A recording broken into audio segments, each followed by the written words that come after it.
Avant de commencer le conseil, je voudrais féliciter le Premier ministre pour les résultats du dialogue politique engagé à ma demande.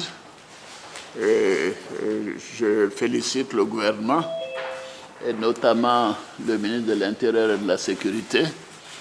Et je félicite bien évidemment tous les participants, aussi bien les représentants des partis politiques que de la société civile. Je crois que c'est un pas important.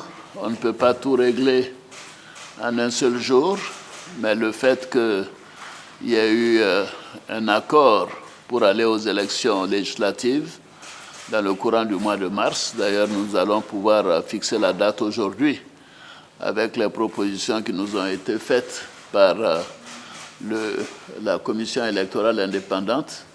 Ceci est un élément très important d'avoir des élections inclusives. Et je note que tous les partis politiques ont indiqué leur accord, leur souhait de participer à ces élections, qui nous permettra de voir le vrai paysage politique de notre pays après plus de 10 ans d'absence de certains partis politiques.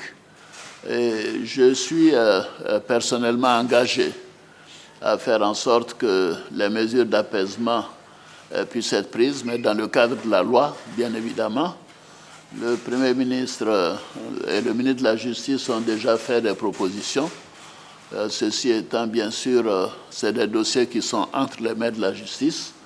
Et je souhaite que tout le monde tienne compte de notre volonté d'apaisement et de reprise du dialogue après les élections législatives. Le président Bédié et moi-même nous sommes parlé à plusieurs occasions de ces derniers temps et nous sommes convenus de reprendre le dialogue bilatéral dans les prochains jours, certainement dans la deuxième quinzaine du mois de janvier. Ceci permettra d'évoquer un certain nombre de points en suspens et de montrer à nos concitoyens que nous sommes sur la voie de la consolidation de la paix pour notre pays. Nous voulons un pays en paix et compte tenu des progrès qui sont réalisés, avec la paix, nous irons encore plus vite. Donc, Monsieur le Premier ministre, toutes mes félicitations et je félicite le gouvernement et je vous encourage à continuer. Je vous remercie.